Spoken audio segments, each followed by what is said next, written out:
music pounded through my body like a second heartbeat, each bass note vibrating against my ribs as I weaved through the crowd. Crystal chandeliers cast fractured light across the marble floors of the hotel ballroom, transforming ordinary faces into kaleidoscope masks. I shouldn't have been there, an invisible ghost among Manhattan's elite. But when your roommate is the event photographer and begs for an assistant, you don't say no. Not when you're 3 months behind on rent.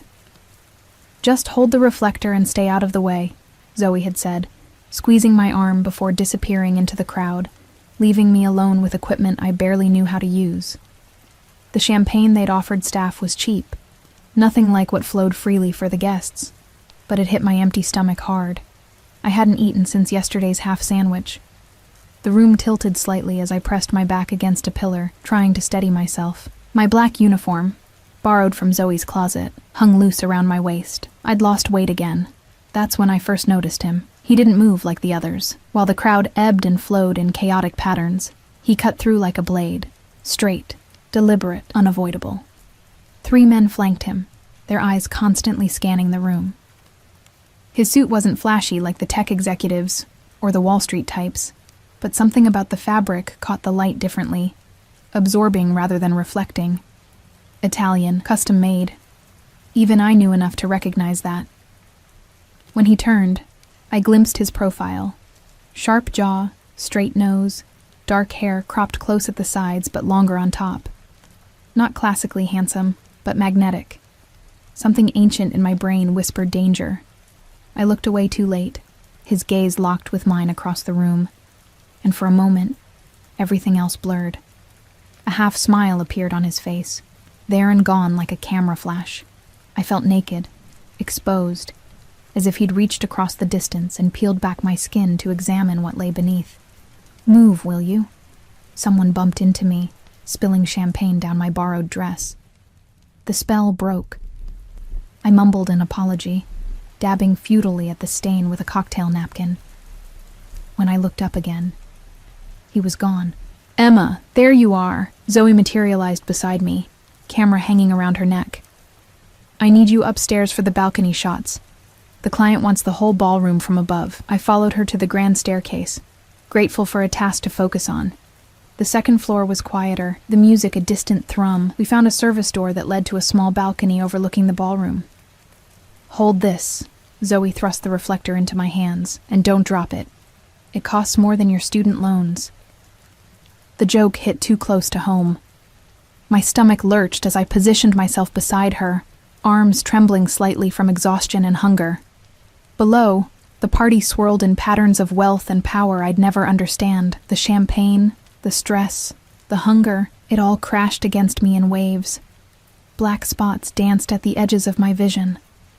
"I need to sit down," I murmured, but my voice was lost beneath the music.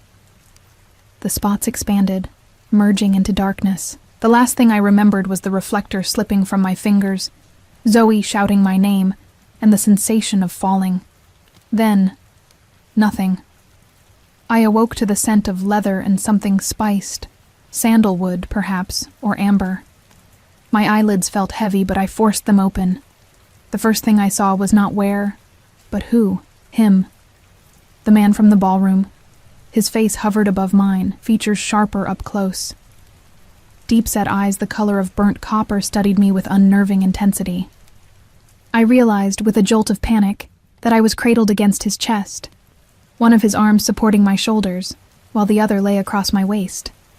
"Don't move," he said, his voice lower than I'd expected, a rough edge beneath the cultured tone. "You fainted." We were in a car. No, a limousine, the privacy divider up, enclosing us in a cocoon of soft lighting and plush seating. Outside the tinted windows, Manhattan slipped by in streaks of neon and shadow. "Where?" My voice cracked. I tried again. "Where are you taking me?" "Hospital." I struggled to sit up, panic giving me strength. "No, no hospitals. I can't afford—" I bit my lip, embarrassment flooding through me. "I'm fine. It was just low blood sugar. Please, just let me out here." His arm tightened around me, not painfully, but with unmistakable authority. "You hit your head when you fell. You need medical attention. Who are you?" I managed, though I suspected I already knew. There had been whispers at the party about a guest no one dared approach directly. Someone powerful enough to make politicians and billionaires nervous. He studied me for a long moment, as if weighing what to tell me. "Alessandro Russo," he finally said, not offering his hand, not adding any title or explanation. The name hit me like cold water. Everyone in New York knew the Russo family. Officially, they owned real estate and shipping companies. Unofficially, they controlled much of the city's underworld. I'd read enough headlines to know that law enforcement couldn't touch them. Witnesses disappeared, and prosecutors suddenly dropped cases. I was alone in a car with a man who could make people vanish. "Your friend, the photographer, she's following in another car," he added, misreading my fear. "She wanted to accompany you, but there wasn't room with my security." "I need to go home," I said, trying to keep my voice steady. "Thank you for helping me, Mr. Russo, but I'm really fine." His lips curved slightly. "Alessandro," he corrected. Then, "What's your name?" Something told me lying would be dangerous. "Emma. Emma Calloway." "Emma," he repeated, as if tasting the name. "You work for the event company?" "No, I was just helping my roommate. I'm a student at NYU, Fine Arts program." I was babbling now, words spilling out unchecked. "I graduate this spring, if I can afford the last semester's tuition." His expression changed subtly, interest sharpening. "You're an artist?" I nodded, not trusting my voice anymore. Why was he asking? Why did he care? The car slowed, then stopped. We'd arrived at a private entrance to what looked like an upscale medical facility. "Not a regular emergency room. This is my family's medical center," he explained, reading my confusion. "They'll take care of you." Before I could protest again, the door opened. One of his security men stood waiting. With surprising gentleness, Alessandro shifted me toward the door, but kept one arm firmly around my waist. "I can walk," I insisted weakly. "Humor me," he replied, guiding me out of the car with practiced ease. Inside, everything happened quickly. I was taken to an examination room that looked more like a luxury hotel suite than a hospital. A doctor appeared, a woman in her 50s with a kind face, but eyes that darted nervously to Alessandro. "It's likely just dehydration and low blood sugar," she told him after examining me, "but we'll run some tests to be sure there's no concussion." Alessandro nodded. "Do whatever is necessary. I'll wait." "That's really not," I began, but he cut me off with a look. "I'll wait," he repeated, this time to me. After blood draws and a quick CT scan, the doctor confirmed her initial assessment. "You need rest, proper nutrition, and fluids," she told me. "I'm prescribing some vitamins and setting up a follow-up appointment." "I can't afford," I started to say. "It's taken care of," Alessandro interrupted. He'd stayed nearby throughout, making calls in hushed Italian that I couldn't understand. When the doctor left, he approached my bedside. "When was the last time you ate a proper meal, Emma Calloway?" The question caught me off guard. I looked down at my hands. "Yesterday. Maybe the day before." Something flashed across his face. Anger, but not directed at me. "That ends now." A nurse appeared with discharge papers. As I signed them, I noticed all billing information had been blacked out. Alessandro guided me back to the waiting limousine, his hand at the small of my back, not forcing, but unmistakably present. Inside the car, he handed me a small paper bag. "You need to eat something before taking the medication." Inside was a gourmet sandwich and bottled water. My hunger overwhelmed my pride, and I ate quickly, aware of his eyes on me. "Your roommate has been informed that you're safe, and will be brought home soon," he said once I'd finished. She was quite concerned. Relief washed through me. At least Zoe knew where I was. "Thank you," I said softly, "for everything. But you really didn't have to do all this." "Yes," he said simply. "I did." The car stopped outside my apartment building in Brooklyn, a run-down walk-up that looked especially shabby after the luxury I'd just experienced. Alessandro frowned as he took in the graffiti-covered entrance, the broken security door. "This is where you live?" I bristled despite myself. "Not everyone can afford Manhattan penthouses, Mr. Russo." He didn't respond to my tone. Instead, he reached into his jacket and withdrew a business card. Simple, cream-colored stock with just his name and a phone number embossed in black. He pressed it into my palm, his fingers lingering against mine. If you need anything at all, you call this number. It reaches me directly. I stared at the card. Why would you? I have a proposition for you, he cut in. A business proposition. Your artwork. My heart skipped. My artwork? I collect pieces from emerging artists. I'd like to see your work. His eyes held mine. Think about it. Call the number when you're ready. One of his security men opened my door. Before I could step out, Alessandro leaned closer. The scent of his cologne enveloped me, making my head spin. Rest, Emma, he said, his voice low near my ear. We'll speak again soon. I managed a nod, then escaped the intensity of his presence. As I fumbled with my keys at the building's entrance, the limousine remained idling at the curb. Only when I was safely inside did it pull away. Upstairs, I found Zoe pacing our tiny living room. Emma, oh my God! She threw her arms around me. Are you okay? When you fell, I thought? And then he just appeared out of nowhere and caught you before you hit the ground. He wouldn't let anyone else touch you. My mind reeled. What? He caught me? You don't remember? You started to collapse, and I screamed, and suddenly he was there, like he'd been watching you. He caught you before you hit the floor, carried you out himself. Her eyes were wide. Do you know who that was? I sank onto our threadbare couch, the business card still clutched in my hand. Alessandro Russo. Zoe's face paled. The Alessandro Russo? Holy shit, Em. Those guys with him. They blocked anyone from following you. One of them told me you were being taken care of and gave me a card to call for updates. I've been getting text messages about your condition. I closed my eyes, trying to process everything. He wants to see my artwork. What? Zoe sat beside me, grabbing my arm. Are you serious? He said he collects pieces from emerging artists. Even saying it aloud sounded absurd. Zoe was quiet for a long moment. Em, be careful. Guys like that, they don't just help random girls out of kindness. I thought about the way he'd looked at me, the gentle way he'd held me, the authority in his voice when he said that ends now about my hunger. I know, I whispered.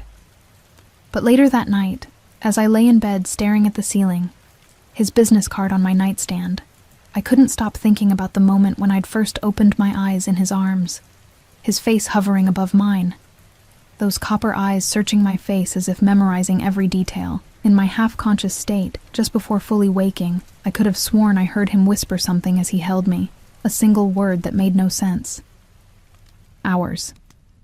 3 days passed before I found the courage to call the number on Alessandro's card. 3 days of Zoe alternating between excitement, do you know how much his kind of people pay for art? And concern, just be careful, Em. Men like him always want something. 3 days of trying to convince myself I had imagined the whispered word, the intensity in his eyes. My finger hovered over the call button for nearly 10 minutes before I finally pressed it. The phone rang twice before a deep voice answered. Not Alessandro's. Ms. Calloway, the man said. Not a question, but a statement. The boss is expecting your call. My stomach dropped. How did they know it was me? I hadn't even given my name to the caller ID. Before I could respond, there was a rustling sound, and then Alessandro's voice came through the speaker, sending an involuntary shiver down my spine. Emma, he said, and somehow the way he pronounced my name made it sound like something precious. I was beginning to think you wouldn't call. My voice caught. I cleared my throat and tried again. I've been thinking about your offer. To see my artwork. Good. Are you free tomorrow afternoon? The question caught me off guard. I had expected more preamble. Perhaps a formal gallery appointment. Yes, I don't have classes on Fridays. Perfect. My driver will collect you at 2. It wasn't a request. Bring samples of your work, whatever you consider your best pieces. Mr. Russo? Alessandro, he corrected, the same way he had in the car. Alessandro, I repeated, the name feeling foreign on my tongue. I don't think I can transport my larger canvases. I work primarily in oils, and some of them are quite big. There was a pause, and I could almost feel him recalibrating. Where do you work? Do you have a studio? Just my bedroom, I admitted, embarrassment warming my cheeks. I had studio space at school, but I couldn't afford the fees this semester. Another pause. Longer this time. When he spoke again, his voice had an edge to it. Give me your address. I'll come to you. Alarm bells rang in my head. A man like Alessandro Russo in our shabby apartment? That's not necessary. It is. He cut me off. If I'm to properly evaluate your work, I need to see it in its entirety, not just samples. I swallowed hard. There was no graceful way to refuse without losing this opportunity completely. And despite my apprehension, a part of me, the part that had been creating art in obscurity for years, desperately wanted someone to see my work. Really see it. Okay, I said finally, giving him my address, though he likely already had it. 2:00 tomorrow, he confirmed. And Emma? Yes? Eat something today. The line went dead. I stared at my phone, equal parts irritated and intrigued by his commanding tone. Who tells a stranger to eat? But then again, he had seen me at my worst, fainting from hunger, vulnerable and embarrassed. That evening, I spent hours cleaning our apartment, then rearranging my paintings to create a makeshift gallery in our small living room. Zoe helped, moving furniture to make more space, hanging pieces on every available wall. You know, she said, stepping back to examine a large canvas depicting a woman dissolving into smoke. These are really good, Em. Like, seriously good. I know I've said it before, but seeing them all together like this... She whistled low. No wonder he wants to see them. He hasn't seen them yet, I reminded her, anxiety churning in my stomach. And he's probably just being polite because of what happened at the party. Zoe gave me a skeptical look. Men like Alessandro Russo don't do anything out of politeness. They do things because they want something. She hesitated. Just promise me you'll be careful tomorrow. Don't be alone with him.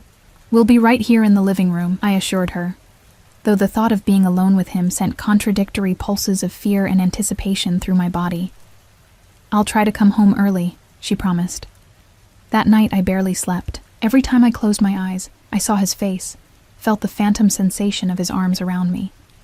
By morning, dark circles shadowed my eyes, and no amount of concealer could hide my exhaustion. At precisely 2:00, a sharp knock came at our door. My heart hammered as I crossed the living room, wiping my sweaty palms on my jeans before opening the door.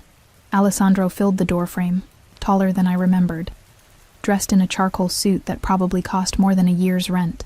Behind him stood one of his security men, face expressionless. Emma, Alessandro said, his eyes sweeping over me in a quick assessment that missed nothing, not the nervous fidget of my hands nor the dark circles under my eyes. You didn't sleep. Not a question.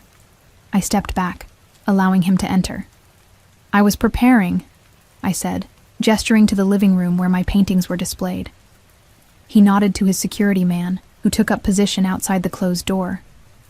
Then he turned his full attention to the room, to my art. I watched his face as he moved slowly from piece to piece, studying each with an intensity that made my skin prickle. For several minutes he said nothing, just moved methodically around the room. I hovered anxiously, waiting for some reaction, some indication of what he thought. Finally he stopped before my largest canvas, a dark cityscape with a single illuminated window, a solitary figure silhouetted against the light. This one, he said, turning to me. Tell me about it.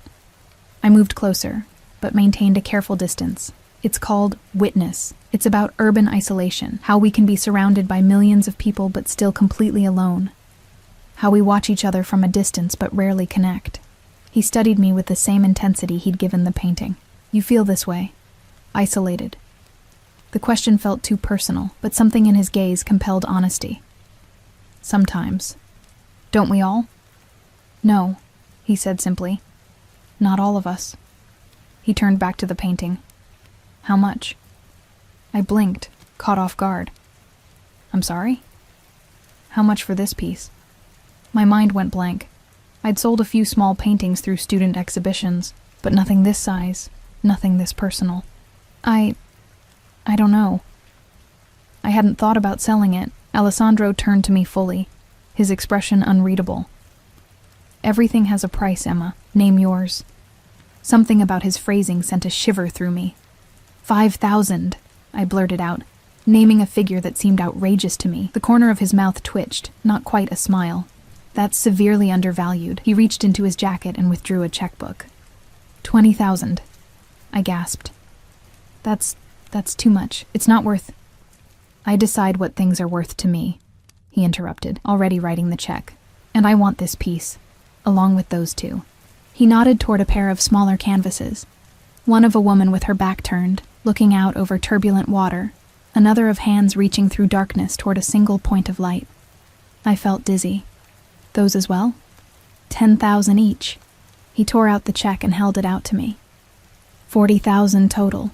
My hand trembled as I took the check, staring at the amount written in bold, confident strokes. This was more money than I'd ever seen at once. Enough for tuition, rent, supplies for a year or more. Why? I managed to ask, looking up at him. Alessandro studied me for a long moment. Because they speak to me, because you have talent that deserves recognition, and because I want them. There was something beneath his words, something unspoken that hung in the air between us.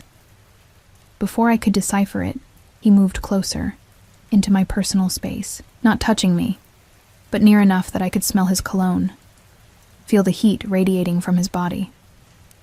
"You're not eating properly," he said, his voice low. "You're still too thin." I crossed my arms defensively. "I eat enough." "No, you don't." His eyes narrowed. "And you're not sleeping. Are you always this careless with yourself?" Irritation flared. "With all due respect, Mr. Russo." Alessandro, I corrected, meeting his gaze despite the intimidating intensity. "My eating and sleeping habits are none of your concern." Something dangerous flashed in his eyes, there and gone in an instant. "They became my concern the moment you collapsed in my arms, Emma. The memory of that moment, of waking in his embrace, disoriented and vulnerable, sent heat through my body. That was an unusual circumstance. It won't happen again." He stepped closer, and this time his hand came up, fingers brushing my cheek in a touch so light it might have been imagined. "See that it doesn't. I won't always be there to catch you." I couldn't breathe. Couldn't think past the sensation of his fingertips against my skin. When he withdrew his hand, it felt like losing something essential. "I'll send people to collect the paintings tomorrow," he said, his tone shifting to business-like efficiency. "In the meantime, use some of that money to eat a proper meal and get some rest." I nodded, still clutching the check. "Thank you. For the purchase, I mean." "It's the investment," he replied. "I have an eye for potential, for things of value others overlook." His gaze traveled over me again, more deliberately this time. "Very few people surprised me, Emma Calloway." "You did." Before I could respond, he turned toward the door. "I have a gallery opening next Friday evening. A private showing for a new artist I'm sponsoring. I'd like you to attend." "Me? Why?" "Because I think you'll find it educational, and because I want you there." He reached into his pocket and produced a cream-colored envelope. "The details are inside. My driver will collect you at 8. Again, not a request. I took the envelope, fingers brushing his. "I don't have anything to wear to that kind of event." A small smile curved his lips. "That's been taken care of as well. What do you mean?" "You'll see." He moved to the door, opening it to reveal his waiting security man. "Friday, 8 o'clock. Eat something substantial before then." Then he was gone, leaving behind the scent of his cologne, a check for $40,000, and 1,000 unanswered questions. I sank onto the couch, staring at the check in my hand. It felt surreal, like something from a dream or a nightmare. What did he really want from me? Men like Alessandro Russo didn't pay $40,000 for paintings from unknown artists without expecting something in return. My phone buzzed with a text message from Zoe. "Sorry, can't get away from work." "Everything okay? Is he still there?" I typed back. "He's gone. He bought 3 paintings for $40,000. Her response came instantly. "What? OMG, are you serious?" Before I could reply, another text appeared. "Wait, what does he want in return?" The same question that was spinning through my own mind. What did Alessandro Russo want from me? And why did the intensity in his eyes, the gentleness of his touch, make me almost not care about the answer. 2 hours later, as I was still trying to process everything, a delivery arrived. A large white box tied with a black satin ribbon. The delivery person refused to tell me who it was from, but I already knew. Inside, nestled in layers of tissue paper, lay a dress of deep midnight blue, the fabric catching the light like water. Alongside it was a smaller box containing delicate silver jewelry and a pair of heels that looked Italian and expensive. At the bottom was a card with a single line written in strong, slanted handwriting. For Friday. Wear your hair down. I ran my fingers over the dress, the silk cool and smooth against my skin. It was the most beautiful thing I'd ever seen, and probably cost more than all my possessions combined. This was dangerous. He was dangerous. Everything about this situation screamed at me to run, to tear up the check, return the dress, forget Alessandro Russo and his intensity, his unexpected gentleness, his commanding presence. Instead, I found myself lifting the dress from its box, holding it against my body as I looked in the mirror. It would fit perfectly, as if he'd somehow known my exact measurements, as if he'd studied me. The thought should have frightened me. Instead, I felt a thrill run through me, a dangerous, forbidden excitement at being seen, truly seen, by someone like him. Friday suddenly seemed very far away. The next morning, I deposited the check, half expecting it to bounce despite knowing it wouldn't. By afternoon, the funds were in my account, more money than I'd ever had at once. I paid my outstanding tuition balance, bought art supplies, and set aside money for rent and groceries. Still, most of it remained, a strange security I'd never known before. True to his word, men came for the paintings, handling them with professional care, wrapping each meticulously before carrying them away. They left me with a receipt and another business card, this one for an art gallery in Chelsea. The owner's name was circled in the same strong handwriting. She's expecting your call. That evening, as I sat on the fire escape outside our apartment window, sketching the sunset, my phone rang with an unknown number. "Ms. Calloway?" a woman's voice asked when I answered. "This is Sofia Russo, Alessandro's sister."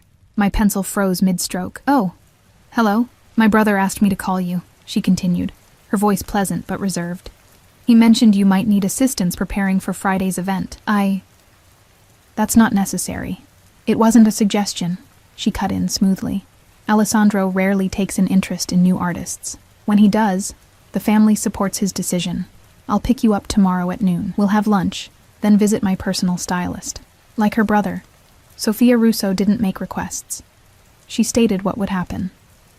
Before I could formulate a response, she added more softly, "He told me about your work. I'd like to see it for myself sometime." "Of course," I managed. "Good. Noon tomorrow, then." She hung up. I stared at my phone, then out at the darkening sky. What was happening to my life? A week ago, I was just another struggling art student, invisible and forgettable. Now I had caught the attention of one of New York's most powerful and dangerous families, all because I'd fainted at a party. All because Alessandro Russo had caught me as I fell. All because he'd whispered that single, inexplicable word as I lay unconscious in his arms. Ours. Sofia Russo was nothing like her brother. Where Alessandro emanated danger and intensity, Sofia was all polish and practiced charm. She arrived in a sleek black Mercedes, not a limousine, with only a driver and no visible security. Her handshake was firm, her smile diplomatic, her designer outfit impeccable without being flashy. "You're smaller than I expected," she said, appraising me as we settled into the back seat. "Alessandro said you were too thin, but I assumed he was exaggerating." I shifted uncomfortably. "I've been busy with school. Sometimes I forget to eat." Sofia raised a perfectly shaped eyebrow. "A dangerous habit, especially around my brother." "What do you mean?" "Alessandro has protective instincts." She studied me with eyes the same burnt copper as her brother's. "He doesn't like seeing vulnerability without addressing it." The car glided through Manhattan traffic with the frictionless ease of extreme wealth. We arrived at a discreet restaurant on the Upper East Side, where the maitre d' greeted Sofia by name and led us to a private dining room. "So," Sofia said once we were seated and wine had been poured, "tell me about your art." "Didn't Alessandro already tell you?" I'd prefer to hear it from you. I described my work, my techniques, my inspiration. As I spoke, Sophia watched me with an analytical gaze that missed nothing. She asked specific, knowledgeable questions that revealed her own extensive art background. "You're talented," she concluded as our main course arrived. "But talent alone doesn't explain my brother's interest." I set down my fork. "What does that mean?" Sophia took a sip of wine, considering her words. "Alessandro doesn't collect art for status or investment, though he's shrewd about both. He collects pieces that speak to him on a personal level." She leaned forward slightly. "The fact that he purchased 3 of your works at once is unusual. I got the impression he overpaid significantly." "Oh, he absolutely did." Sophia waved a dismissive hand. "But money means nothing to him. Your paintings contain something he wanted to possess." A chill ran through me at her phrasing. "I just paint what I see and feel. And what my brother saw in your work resonated with him." She studied me again. "What happened at the gallery event? Alessandro told me you fainted, but he was unusually vague about the details." I described the night, ending with waking up in Alessandro's arms. I omitted the whispered word. It felt too private, too confusing to share, even with his sister. Sophia listened intently. When I finished, she nodded slowly. "And now he's invited you to the opening on Friday, as his guest. Is that significant?" "Alessandro doesn't bring guests to business events," Sophia said carefully. "Ever." The implications hung between us. I pushed my half-eaten food around my plate, appetite suddenly gone. "I don't understand what he wants from me." Sophia's expression softened fractionally. "Neither does he, I suspect." She reached for her purse. "Come, we have appointments to keep." The rest of the afternoon passed in a whirlwind of luxury. Sophia's stylist worked on my hair and makeup, teaching me techniques for the event. A personal shopper brought selections that complemented the blue dress. Sophia supervised everything with crisp efficiency, occasionally stepping away for hushed phone calls in Italian. By 5 o'clock, I barely recognized myself in the salon mirror. My usually unruly hair fell in soft waves. My skin looked luminous, and I'd learned how to recreate the subtle makeup look for Friday. "Alessandro was right about your bone structure," Sophia commented as we returned to the car. "You clean up remarkably well." I wasn't sure if it was a compliment or an observation. "Thank you for today," I said. "For everything." She waved my gratitude away. "This isn't charity, Emma. When a Russo shows interest in something, or someone, we protect that interest." She handed me a small shopping bag containing cosmetics and accessories. "Friday is important to Alessandro. Important people will be there. Don't embarrass him." "I'll do my best," I said stiffly. Sophia's expression thawed slightly. That came out harsher than intended. What I meant was, be yourself, but the best version. The version I've seen glimpses of today. Her tone softened further. "My brother doesn't extend himself for just anyone. There must be something special about you." Before I could respond, the car stopped outside my building. Sophia's eyes narrowed at the graffiti-covered entrance. "This neighborhood isn't safe. It's all I can afford," I said, though that wasn't entirely true anymore. "Thank you again for today." Sophia nodded. As I reached for the door handle, she spoke again. "Emma, one more thing." I turned back. "Yes?" "Be careful with Alessandro," she said, her voice uncharacteristically gentle, "not because he would hurt you, but because he doesn't know how to care for fragile things without breaking them." The warning stayed with me for the next 2 days, echoing in my mind as I tried to focus on schoolwork and not the approaching Friday evening. Sophia had given me a glimpse into Alessandro's world, a world of wealth, power, and unspoken rules I didn't understand. Friday arrived with a mixture of anticipation and dread. I spent hours getting ready, following Sophia's instructions meticulously. When I finally stepped into the midnight blue dress, it fit as if created specifically for my body. The silk flowed like water, making me feel simultaneously exposed and armored. At precisely 8, a knock came at the door. I opened it, expecting a driver, but found Alessandro himself standing there. For a moment, he simply looked at me, his expression shifting subtly from appreciation to something deeper, more possessive. "Beautiful," he said finally. the single word carrying more weight than effusive praise. I flushed under his scrutiny. "Thank you. And thank you for the dress. You shouldn't have—" "I wanted to," he cut in. "It suits you." In the sleek black limousine, Alessandro sat closer than necessary, his thigh occasionally brushing mine when the car turned. He smelled of that same sandalwood cologne, mingled with something distinctly his. "Sophia tells me you had a productive day together," he said, his eyes still moving over me in that assessing way that made my skin tingle. "She was very helpful." I hesitated. "She seems protective of you." A slight smile curved his lips. "My sister sees herself as the family diplomat. She smooths the way." His hand moved to rest beside mine on the seat, not touching but close enough that I could feel its heat. "Did she warn you about me?" The directness of the question startled me into honesty. "Yes." "And yet you're here. Not a question, but a statement tinged with satisfaction." "I'm curious," I admitted. "About the gallery, about your world, about why you're doing all this." He studied me for a long moment. "Curiosity can be dangerous, Emma." "So I've heard." His smile widened fractionally. "Sophia approves of you, despite her warnings. That's rare." The gallery was in a converted warehouse in Chelsea, the space transformed into a minimalist showroom with dramatic lighting. As we entered, conversations paused, heads turned. Alessandro's hand settled on the small of my back, guiding me through the crowd. People nodded deferentially as we passed, their eyes curious, sometimes suspicious as they took in my presence at his side. "They're wondering who you are," Alessandro murmured close to my ear. "Who am I?" I asked, the question more loaded than I intended. His hand pressed slightly firmer against my back. "Tonight? You're with me.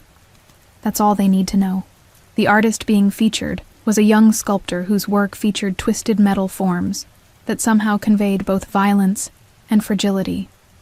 Alessandro introduced me to her, a nervous woman not much older than me, who kept glancing at him with a mixture of gratitude and fear. "Your work is amazing," I told her sincerely. "Thank you," she replied. "Alessandro saved my career. I was working as a waitress, creating pieces in my parents' garage, when he saw one of my sculptures at a street fair." She lowered her voice. "He bought everything I had, then set up this showing, introduced me to collectors who actually matter." I glanced at Alessandro, who was speaking with an older couple nearby, his attention seemingly elsewhere, though I suspected he could hear every word. "Why would he do that?" I asked. The sculptor shrugged. He said my work reminded him of how beauty can emerge from destruction. She looked around at the crowded gallery, at the red sold stickers already appearing beside most pieces. "Whatever his reasons, I'm grateful." Throughout the evening, Alessandro kept me close, his hand returning to my back whenever we moved through the crowd. He introduced me to selected people, gallery owners, collectors, artists, but deflected questions about my relationship to him with practiced ease. "Emma is a talented painter," he would say. "You'll be seeing her work soon enough." By the time we left, my head was spinning from champagne and information overload. The limousine waited at the curb, and Alessandro helped me inside with a gentleness that contrasted with the commanding presence he'd projected all evening. "What did you think?" he asked as the car pulled away. "It was enlightening," I said. "Everyone seems afraid of you, even the artist you're helping." Alessandro didn't deny it. "Fear and respect often look similar. Which do you prefer?" His eyes gleamed in the dimly lit interior. "From most people, either is acceptable." He shifted closer. "From you? Neither." My breath caught. "What do you want from me, Alessandro?" He studied me for a long moment, something unreadable passing behind his eyes. Then he reached out, his fingers tracing the line of my jaw with feather-light precision. "Everything," he said simply. The word hung between us, heavy with implication. Everything. My pulse quickened as his fingers continued their gentle exploration, tracing from my jaw down to the hollow of my throat, where my heartbeat betrayed my reaction. "You don't even know me," I whispered. "I know enough." His voice had dropped lower, rougher at the edges. "I know your talent, your struggle, your strength. I've seen how you fight to survive in a world that wants to break you." His hand moved to cut my cheek, and I know that from the moment I caught you as you fell, something changed. I couldn't look away from his gaze, couldn't pretend I didn't feel the electric current running between us, for you or for me. Both. Alessandro leaned closer, his breath warm against my lips. Tell me you don't feel it too, Emma. Tell me. And I'll stop. The invitation to refuse was there, genuine despite the power he held over me in so many ways. I could end this now, with a single word. Instead, I found myself closing the distance between us, my lips meeting his in a kiss that started tentative, but quickly blazed into something desperate and consuming. His hand slid into my hair, cradling my head as he deepened the kiss. I tasted expensive champagne and something darker, more intoxicating. My fingers clutched at the lapels of his jacket, anchoring myself against the sensation of falling all over again. When we broke apart, both breathing hard, his eyes had darkened to molten copper. "Come home with me," he said, the words somewhere between a question and a command. Warning bells rang in my head, Sophia's caution echoing. He doesn't know how to care for fragile things without breaking them, yet I found myself nodding, unable to deny the pull between us, unable to walk away from whatever this was becoming. Alessandro pressed a button on the console beside him, murmured something in Italian to the driver, then drew me back into his arms. The rest of the ride passed in a blur of heated kisses and exploring touches, his hands respectful yet possessive, always stopping just short of crossing invisible boundaries. His home was not what I expected. Instead of a sterile penthouse, the limousine delivered us to a converted industrial building in Tribeca. Security was everywhere but discreet, men nodding respectfully as Alessandro guided me through a private entrance and into an elevator requiring both a key card and fingerprint scan. "I value my privacy," he explained, noting my surprise at the measures. The elevator opened directly into his apartment, though apartment seemed an inadequate word for the sprawling space. High ceilings with exposed beams, brick walls softened by strategic lighting, and floor-to-ceiling windows showcasing the glittering city beyond. But what caught my breath was the art. Dozens of pieces, thoughtfully arranged throughout the open space. Paintings, sculptures, installations, some by artists I recognized, others unfamiliar. And there, in a place of honor on the main wall, my 3 paintings, already professionally hung and perfectly lit. "You displayed them," I said softly, moving closer to the wall. Alessandro came up behind me, his hands settling lightly on my shoulders. "Of course.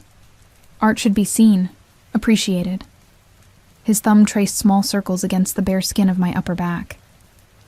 "Like you." I turned in his embrace, studying his face. "Why me, Alessandro? With your resources, your connections. You could have anyone. Why a struggling artist from Brooklyn?" His expression softened fractionally. "Because you're real." He tucked a strand of hair behind my ear. "In my world, authenticity is rare and precious. You create beauty from pain without artifice. You survived hardship without becoming hard. You barely know me," I repeated, though the protest sounded weak even to my ears. "I know what matters." He led me to a leather sofa, poured 2 glasses of amber liquor from a crystal decanter. "When I caught you that night, when you were unconscious in my arms, you seemed so fragile. Yet there was something in your face, a strength that moved me." He handed me a glass. "Then I saw your art and understood. You transform vulnerability into power. That's rare." I sipped the liquor, smoky and expensive, while processing his words. "And what do you transform, Alessandro? What pain shapes your world?" Something dangerous flashed in his eyes. "You ask dangerous questions." "You invited me here," I countered. "If I'm going to enter your world, shouldn't I know what drives you?" Alessandro set down his glass, moved closer until our knees touched. "My family built an empire from nothing. We protect what's ours. Sometimes that requires difficult choices. Is that why people fear you? They fear what they don't understand." His hand found mine, fingers intertwining. "Power always frightens those who don't possess it. And me? Should I be frightened?" His grip tightened slightly. "Never of me, Emma. With me." The distinction felt important, though I wasn't entirely sure what it meant. I finished my drink, the alcohol warming my blood, lowering defenses I hadn't realized I'd constructed. "You're tired," Alessandro observed, taking the empty glass from my hand. "It's been an overwhelming evening for you." I started to protest, then realized he was right. The emotional intensity of the night had drained me more than I'd noticed. He stood, pulling me gently to my feet. "Come," he said, leading me through the apartment to a guest room, larger than my entire Brooklyn apartment. "Rest. We can talk more tomorrow." I blinked in surprise, having assumed his invitation home held different implications. "You're not—" A small smile touched his lips. "I don't rush what's important, Emma." He brushed his fingers against my cheek. "And this, you, is important to me." He showed me the attached bathroom, pointed out a silk nightgown laid out on the bed. "My assistant anticipated you might stay. Everything you need should be here." He moved to the door, paused. "If you need anything, I'm just down the hall." Before he could leave, I caught his hand. "Alessandro?" He turned back, eyebrow raised in question. "That night, when I fainted, when you caught me, did you say something to me?" His expression stilled, became unreadable. "What do you think you heard?" I hesitated, then decided on honesty. "It sounded like ours, but that doesn't make sense." Alessandro studied me for a long moment. Then he stepped closer, his hand cupping my face with surprising gentleness. "Sleep, Emma. We'll talk tomorrow." He pressed a kiss to my forehead and left, closing the door softly behind him. I stood frozen, more confused than ever, neither confirming nor denying. But something in his reaction told me I hadn't imagined it. I'd heard correctly. But what could it possibly mean? The nightgown fit perfectly, like everything else Alessandro had provided. I slipped between silken sheets, my body exhausted, but my mind racing. Despite my mental turmoil, sleep claimed me quickly, deep and dreamless. I woke to sunlight streaming through windows and the scent of coffee. For a moment I was disoriented, the luxurious surroundings unfamiliar. Then memories flooded back, the gallery, the limousine, Alessandro's kiss, his mysterious non-answer to my question. After showering in the marble bathroom stocked with expensive toiletries, I found clothes laid out, designer jeans and a cashmere sweater that fit as if made for me. The thought was both comforting and unsettling. How much had Alessandro planned? How long had he been watching me before that party? I followed the coffee scent to the kitchen, where I found not Alessandro, but a middle-aged woman preparing breakfast. "Good morning, Miss Emma," she said with a slight accent, Eastern European perhaps. "Mr. Russo had to step out for a business matter but said to make you comfortable. Breakfast will be ready in 5 minutes." "Thank you." I accepted the coffee she offered, wandered to the floor-to-ceiling windows while I waited. The view was spectacular. Manhattan spread below like a living map, the morning sun glinting off glass and steel. My phone buzzed in the pocket of the borrowed jeans. A text from Zoe. Where are you? Did not come home last night? Are you okay?" I quickly responded, "I'm fine. At Alessandro's." "Nothing happened. We'll explain later." Her response was immediate. "Nothing happened? At Alessandro Russo's? Call me." Before I could reply, I heard the elevator doors open. Alessandro strode in, dressed impeccably in a charcoal suit, speaking rapid Italian into his phone. He spotted me by the windows and his expression warmed, though he continued his conversation for another minute before ending the call. "You slept well?" he asked, crossing to where I stood. I nodded. "Better than I have in months. Good." He brushed a kiss against my cheek, the gesture surprisingly domestic. "I'm sorry I wasn't here when you woke. An urgent matter required my attention." "It's fine. Your housekeeper has been very kind. Mrs. Petrova takes good care of me." He guided me to the dining area where breakfast was being laid out, an impressive spread of pastries, fruit, and eggs. And now a view. Over breakfast, Alessandro outlined his day, meetings until early afternoon. Then he would be free. "I thought perhaps I could show you my other galleries. Several have spaces opening for exhibitions in the coming months." The implication was clear. "You want to show my work?" Of course. He said it as if it were the most natural thing in the world, as if unknown artists regularly received such opportunities. Your talent deserves to be seen. I set down my coffee cup carefully. Alessandro, this is happening very fast. Yesterday I was a student struggling to pay tuition. Today you're talking about gallery exhibitions. And it feels, I don't know, like I haven't earned it. His expression hardened slightly. The art world isn't a meritocracy, Emma. Talent means nothing without opportunity and connections. I'm offering both. Because you... What? Like my paintings? Like me? I met his gaze directly. What am I to you, Alessandro? He reached across the table, took my hand in his. You're something precious I found unexpectedly. Something I want to protect and nurture. His thumb stroked across my knuckles. Is that so difficult to accept when it comes from someone like you? Yes. Someone like me, he repeated, a dangerous edge entering his voice. And what am I, in your eyes?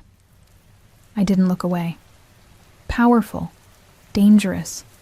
Someone who takes what he wants and eliminates obstacles. Someone people fear. I paused. Someone I'm drawn to despite all the warning signs. Alessandro's grip tightened. At least you're honest. He studied me for a long moment.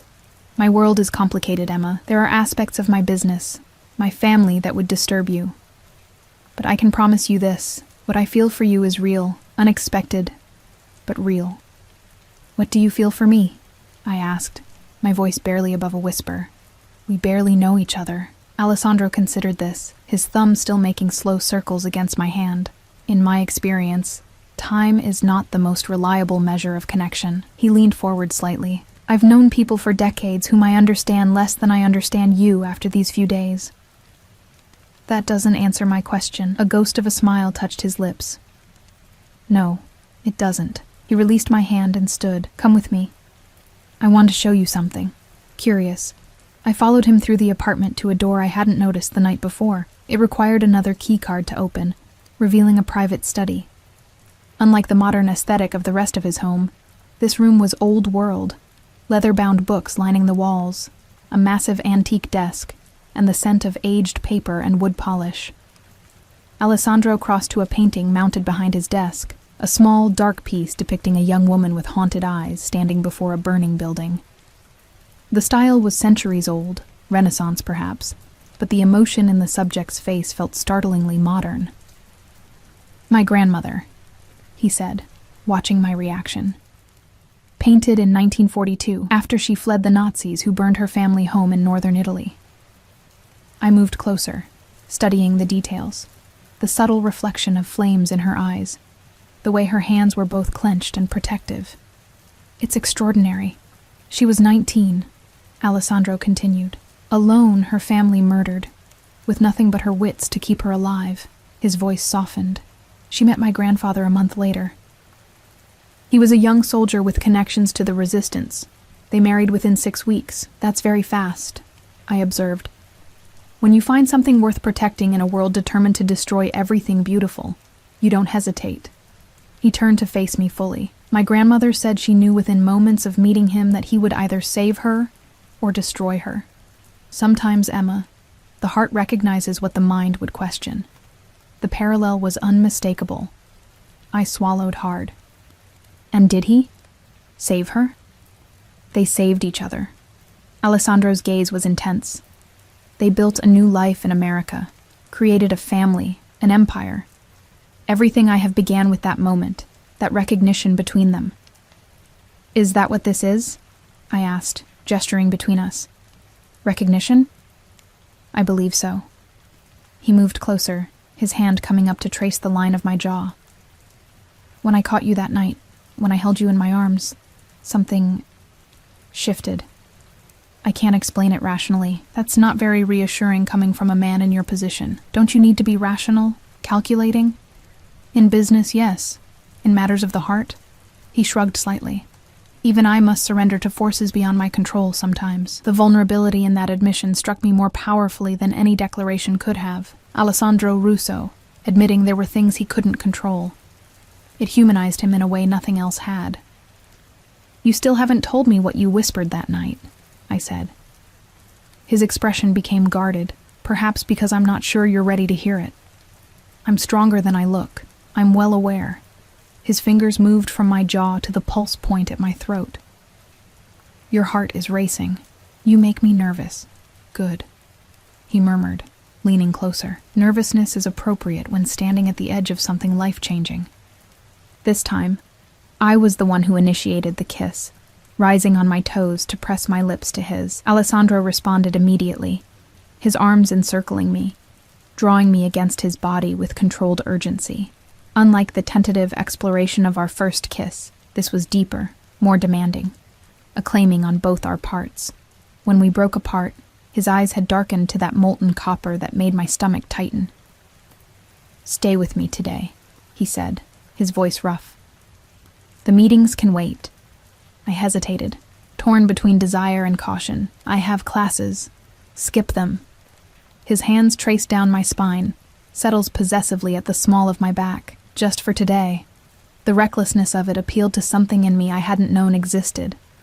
The desire to throw caution aside, to dive headlong into whatever this was. Consequences be damned. Just for today, I agreed.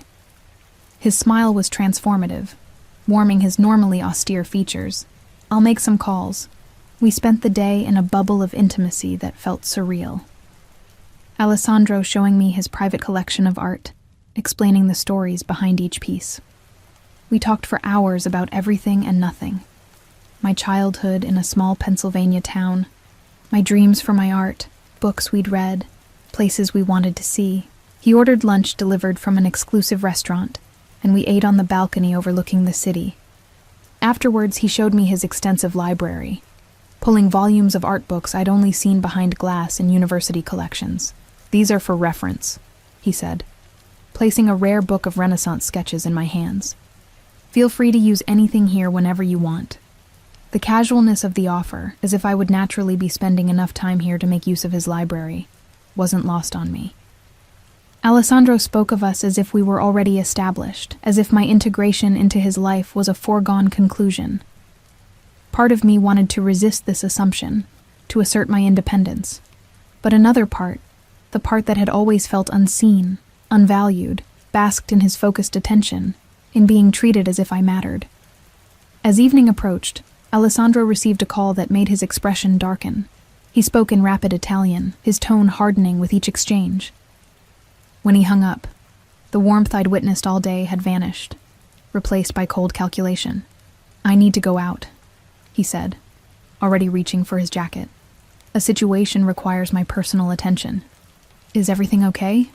He paused, considering his words.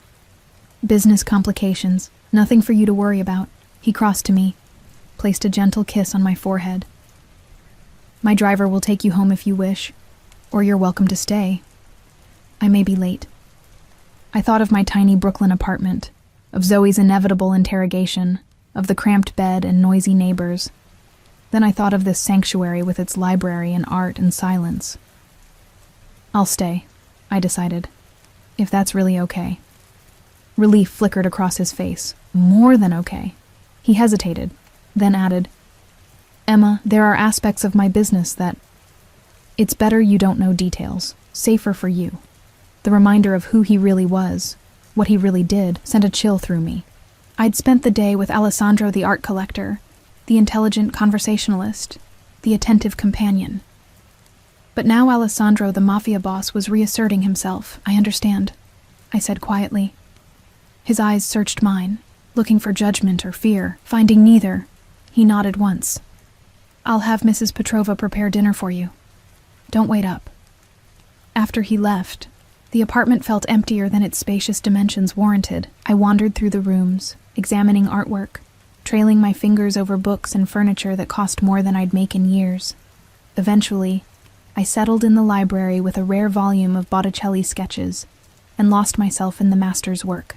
Mrs. Petrova brought a tray with dinner, simple but delicious pasta and a glass of wine.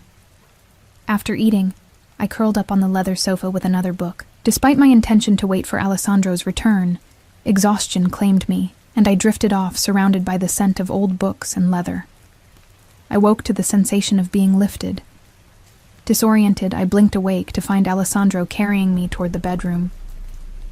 "You're back," I murmured sleepily. "I told you not to wait up," he chided gently, pushing open the door to the guest room with his shoulder. "I didn't mean to." As my senses returned, I noticed he'd changed clothes.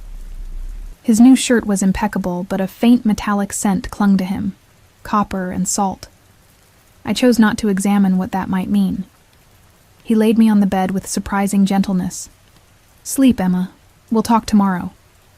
"Stay," I found myself saying, catching his hand as he straightened. "Please." Alessandro went still, his expression unreadable in the darkness. "Are you sure?" I nodded, shifting over to make room. After a moment's hesitation, he removed his shoes and jacket and stretched out beside me on the bed. I turned into him, resting my head on his chest, listening to the steady beat of his heart. His arm came around me, protective and possessive at once. "This wasn't my intention when I brought you here," he said quietly into the darkness. "I know." And somehow, I did know. Despite his reputation, despite the obvious attraction between us, Alessandro had been careful not to pressure me, not to take advantage of the power imbalance between us. We lay in comfortable silence for several minutes before I gathered the courage to ask the question that had been haunting me. "Alessandro, when I fainted at the party and you caught me, what did you whisper?" His body tensed almost imperceptibly beneath mine, for so long that I thought he wouldn't answer. He was silent. Then, his voice so low I barely caught it. "Ours." I lifted my head to look at his face. "Ours? What does that mean?" In the dim light filtering through the windows, his expression was solemn, intense. "In my family, there's a story passed down generations, a belief." His hand stroked slowly up and down my spine. "That when you find the one person meant for you, something inside recognizes them instantly. My grandfather described it to my father, who described it to me. Like pieces of the same soul finding each other again. Soulmates?" I asked, skeptical despite the intimacy of the moment. "Nothing so poetic," he corrected. "More primal, a recognition at a level beyond conscious thought. When I caught you, when I held you unconscious in my arms, something in me responded. A certainty I can't explain logically." His eyes held mine, ours. Meant to be part of us, part of me. The confession should have frightened me, its intensity. Instead, its presumption. It resonated somewhere deep inside, as if answering a question I hadn't known to ask. "That's why you've done all this?" I gestured vaguely, encompassing everything. The money, the clothes, the galleries. Because of some family superstition? "No," he said firmly. "I've done all this because you deserve it, because your talent is extraordinary. The recognition merely opened my eyes to you when I might otherwise have passed by." His hand came up to cup my face. "I would never force you into anything, Emma. I may be many things, some of them dark, but never that." I believed him. Despite every rational objection, despite knowing so little about him beyond his reputation, I believed in his sincerity. "I should be running in the opposite direction," I whispered. "Why aren't you?" I considered the question seriously. "Because when I'm with you, I feel seen, like someone finally notices me. Not just my art or what I can offer, but me." Alessandro's thumb traced my lower lip. "I see you, Emma Calloway, all of you." He leaned closer, his breath warm against my lips. "And everything I am responds to everything you are." This time when we kissed, it was different, deeper, with an underlying urgency that hadn't been there before. His hands tangled in my hair as mine explored the solid planes of his chest. We moved together as if we'd done this countless times, as if our bodies already knew the language of each other. Clothes were discarded slowly. Each new revelation of skin met with reverent touches, unhurried exploration. When we finally came together, it was with a sense of inevitability, as if we were always meant to find each other this way, to connect in this most intimate manner. Afterward, lying tangled in silk sheets in each other's limbs, Alessandro held me close, his heartbeat strong and steady beneath my ear. "What happens now?" I asked, tracing patterns on his chest. "Whatever you want," he said, surprising me. "I won't pressure you, Emma. This us. It needs to be your choice." I propped myself up on an elbow to look at him. The great Alessandro Russo, leaving a decision to someone else? I'm shocked. A smile tugged at his lips. "Only for you." His expression grew serious. "My life is complicated. There are aspects of my family, my business, that will never be completely legitimate. I won't insult you by pretending otherwise. I know what your family does, Alessandro. You know rumors, headlines," he corrected. "The reality is both less and more dramatic than what you've heard." He tucked a strand of hair behind my ear. "I can promise you safety, protection, everything material you could want, but I can't promise a simple life." I thought about my existence before him. The struggle to pay rent, to buy art supplies, to be noticed in a world that valued connections over talent. Then I thought about these past few days. Not just the luxury and opportunity, but the feeling of being valued, being seen. "I don't need simple," I said finally. "I just need real." Alessandro's eyes darkened. "What we have is real, Emma. Perhaps the only real thing in my world right now." He pulled me back into his arms, and we slept entwined, my head on his chest, his arms protective around me. The following months transformed my life in ways I could never have imagined. Alessandro kept his promises. My work was featured in prestigious galleries, collectors began acquiring my paintings, and critics praised my raw emotional honesty. I finished my degree with honors, no longer worrying about tuition or supplies. More importantly, I found in Alessandro a partner who challenged me, protected me, and loved me with an intensity that still sometimes took my breath away. He never hid the darker aspects of his world from me, but he kept them separate enough that I could pretend they didn't exist most days. Zoe worried constantly, though she warmed to Alessandro after he helped her secure a prestigious photography position. Sophia became, unexpectedly, both mentor and friend, guiding me through the complexities of Alessandro's world with surprising patience. 6 months after that fateful party, Alessandro took me back to the hotel ballroom where we first met. The space was empty, save for thousands of candles and an elaborate dinner for two beneath the crystal chandeliers. "This is where everything changed," he said, leading me to the exact spot where I'd fainted into his arms, "where I found you." He knelt on one knee, producing a ring box containing an antique diamond that had belonged to his grandmother, the woman in the painting. "Emma Calloway," he said, his voice rough with emotion. "I knew you were mine the moment I caught you. Will you be my wife?" Looking down at this powerful, dangerous, complex man who had seen me when I was invisible to everyone else, I knew there was only one possible answer. "Yes," I whispered, offering my hand. Hours.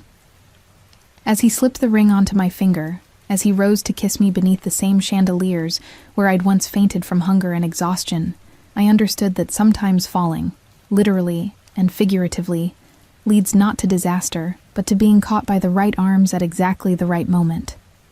I had fallen into Alessandro Russo's world by accident, but I would stay by choice.